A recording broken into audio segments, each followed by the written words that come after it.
Good morning botany third year student. अभी हम paper first unit का ही नेक्स्ट टॉपिक करेंगे, प्लाज्मोडेस्माटा। प्लाज्मोडेस्माटा को जीवद्रव्य तंतु भी कहते हैं। तो ये प्लाज्मोडेस्माटा कहाँ पाए जाते हैं? प्लाज्मोडेस्माटा कोशिका भित्ति पर पाए जाते हैं। ठीक है, तो ये हम सेल बनाई है, सेल का डायग्राम बनाया। तो जितनी भी कोशिकाएं आसपास जो जुड़ी हुई रहती हैं वो प्लाज्मोडेस्माटा द्वारा जुड़ी हुई रहती है। ठीक है, जीवद्रव्य तंतु द्वारा जुड़ी हुई रहती है। तो इनसे क्या होता है कि प्लाज्मोडेस्माटा से एक कोशिका और दूसरी कोशिका का जीवद्रव्य साइटोप्लाज्म वो कनेक्टेड रहता है। ठीक है, तो इसकी परिभाषा देखते हैं। आसन्न कोशिकाओं से, आसन्न कोशिकाएं मीन्स जो पास पास स्थित कोशिकाएं होती है, परस्पर जुड़ी हुई कोशिकाएं होती है, उन्हें आसन्न कोशिकाएं कहते हैं। तो आसन्न कोशिकाओं से जीवद्रव्य तंतु निकलते हैं, जिससे आसन्न कोशिकाओं का जीवद्रव्य परस्पर संबंधित रहता है। ठीक है, तो ये हम परिभाषा मिल गई जीवद्रव्य तंतु की या प्लाज्मोडेस्माटा की। तो पास पास स्थित कोशिकाओं से जीवद्रव्य तंतु निकलते हैं और उन जीवद्रव्य तंतु से कोशिकाओं का जीवद्रव्य आपस में कनेक्टेड रहता है, उसे प्लाज्मोडेस्माटा कहते हैं। फिर ये कहाँ पाए जाते हैं? ये सेल वॉल पर पाए जाते हैं और ये प्राथमिक गर्त पर बनते हैं। सेल वॉल पर ही प्राइमरी पिट, सेकेंडरी पिट, इस तरह से टर्शरी पिट पाए जाते हैं। प्राथमिक गर्त, द्वितीयक गर्त, तृतीयक गर्त। तो हमें ये देखना है कि कोशिका भित्ति पर के प्राथमिक गर्त पर प्लाज्मोडेस्माटा बनते हैं।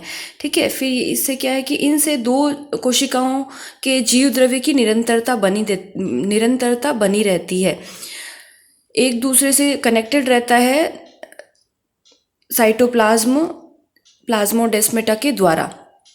ठीक है, तो प्लाज्मोडेस्माटा की ज़रूरत क्यों पड़ती है सेल्स में? अब ये हम देखते हैं कि सपोज कीजिए ये सेल है, इस सेल में किसी भी जीवद्रव्य की कमी हो गई है ना, सूखे की अवस्था है, ड्रॉट कंडीशन है, तो इस सेल में जीवद्रव्य की कमी हो गई।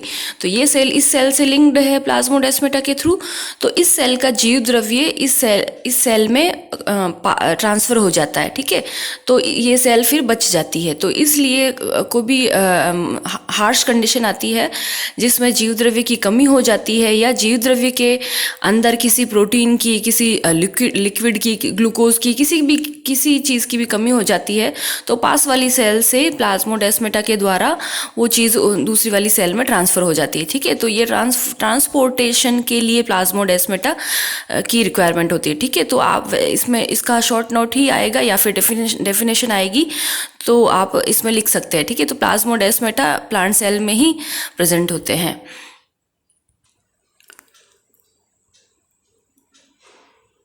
अब हम नेक्स्ट टॉपिक देखते हैं, फर्स्ट पेपर के फर्स्ट यूनिट का ही, वैक्यूल। वैक्यूल जिसे रिक्तिका भी कहते हैं। तो वैक्यूल की डिस्कवरी किसने की थी? डुजार्डिन ने 1941 में वैक्यूल की डिस्कवरी की थी। वैक्यूल होती क्या है, उसकी परिभाषा देखते हैं कि प्लांट सेल में कोशिका रस से भरी हुई संरचना पाई जाती है, जिसे वैक्यूल कहते हैं। प्लांट सेल का अगर ये डायग्राम हम देखें तो प्लांट सेल के सेंटर में एक बिग वैक्यूल प्रेजेंट होती है और छोटी छोटी स्मॉल वैक्यूल भी प्रेजेंट हो सकती है। ठीक है, तो वैक्यूल का नंबर वेरी कर सकता है प्लांट सेल में। तो एक बिग वैक्यूल होगी और रिक्वायरमेंट के अकॉर्डिंग स्मॉल वैक्यूल भी हो सकती है। ठीक है, तो उस स्मॉल वैक्यूल और बिग वैक्यूल, उन सब की जो झिल्ली पाई जाती है, उस झिल्ली को कहते हैं टोनोप्लास्ट। ठीक है, तो इसमें एक लिक्विड फ्लूइड भरा रहता है, जिसे कहते हैं सेल सैप या कोशिका रस। तो वो कोशिका रस जिस झिल्ली से घिरा हुआ रहता है उसे कहते हैं टोनोप्लास्ट। तो बिग वैक्यूल की झिल्ली भी टोनोप्लास्ट, और स्मॉल वैक्यूल है उनकी झिल्ली भी टोनोप्लास्ट ही कहलाती है। ठीक है, तो इसकी वैक्यूल की झिल्ली को टोनोप्लास्ट कहते हैं। तो इसमें क्या क्या भरा रहता है कि इसमें sugar, amino acid, carbonic acid, खनिज लवण, एंजाइम्स आदि पाए जाते हैं।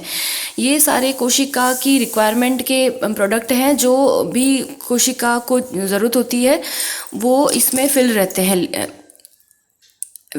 वैक्यूल में फिल रहते हैं ये सारे product, sugar, amino acid, carbonic acid, खनिज लवण, एंजाइम्स आदि। ठीक है, तो आपने देखा होगा, पढ़ा होगा, या फिर हम नेक्स्ट टाइम क्लोरोप्लास्ट पढ़ेंगे तो उसमें पता चल जाएगा कि क्लोरोप्लास्ट में बहुत सारे पिगमेंट्स प्रेजेंट रहते हैं, वर्णक पाए जाते हैं, क्लोरोफिल, एंथोसाइनिन, क्लोरोफिल, ज़ेंथोफिल, ठीक है। तो एंथोसाइनिन जो पिगमेंट है वो सिर्फ रिक्तिका में ही या वैक्यूल में ही प्रेजेंट रहता है। बाकी सारे जो वर्णक होते हैं वो क्लोरोप्लास्ट में पाए जाते हैं, लेकिन ये एक कलर है, बैंगनी कलर और नीले कलर के लिए जो रिस्पॉन्सिबल वर्णक होता है या पिगमेंट है वो सिर्फ अकेला ही वैक्यूल में प्रेजेंट रहता है, ठीक है। बाकी सारे वर्णक जो होते हैं क्लोरोप्लास्ट में या हरितलवक में पाए जाते हैं, ठीक है। नेक्स्ट हम देखते हैं कि वैक्यूल में भरे द्रव्य को सेल सेप या कोशिका रस कहते हैं, ठीक है। तो इसकी भी डेफिनेशन आपको पता चल गई, डिस्कवरी भी पता चल गई और इसका डायग्राम भी आप देख सकते हैं। तो इसकी रिक्वायरमेंट क्या है, क्यों होती है ये रिक्तिका प्लांट में प्रेजेंट, कि अगर प्लांट सेल की छोटी प्लांट सेल है तो छोटी प्लांट सेल में छोटी रिक्तिका होगी।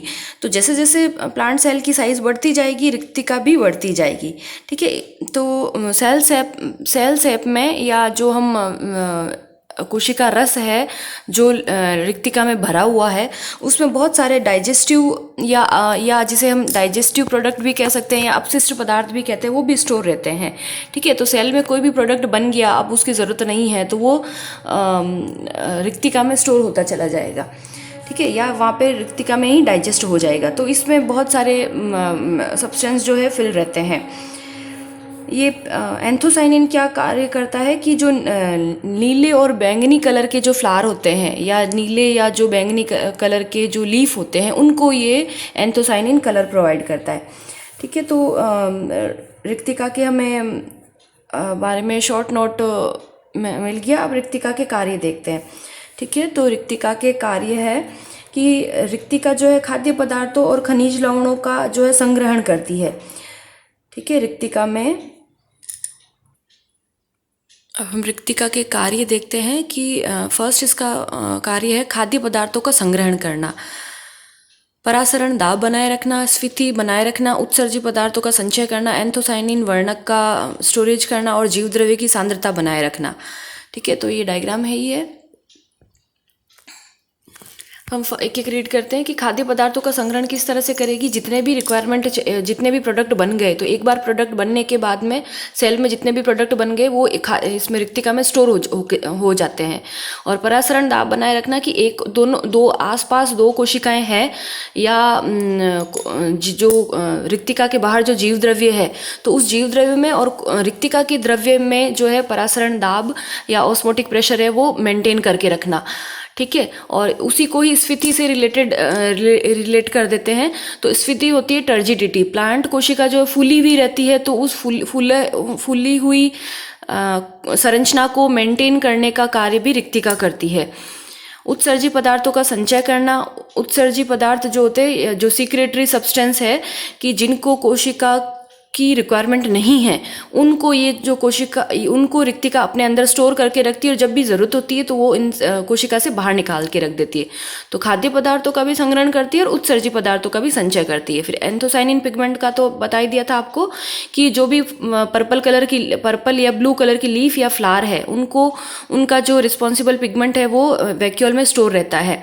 तो ये कहाँ काम आएगा कि ब्लू कलर के या पर्पल कलर के जो भी फ्लावर है उनके जो प्रकीर्णन में जो है ये सहायक होता है। जीव द्रव्य की सांद्रता बनाए रखना कि जीव द्रव्य में साइटोप्लाज्म या जीव द्रव्य जैसे इस यहाँ पे होगा जीव द्रव्य ये और ये कोशिका का ये रिक्तिका का द्रव्य, तो रिक्तिका का द्रव्य और जीव द्रव्य दोनों के बीच में जो है सांद्रता बनी रहेगी कि अगर एक में ज़्यादा सॉल्ट हो गया और जीव द्रव्य में अगर सॉल्ट कम है, ठीक है, तो कोशिका में जो है रिक्तिका में जो है वाटर का मूवमेंट हो जाएगा।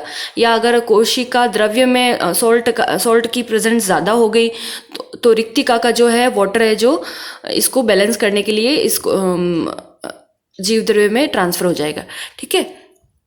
तो अभी हमने वैक्यूल और प्लाज्मोडेस्माटा दो टॉपिक कर लिए हैं।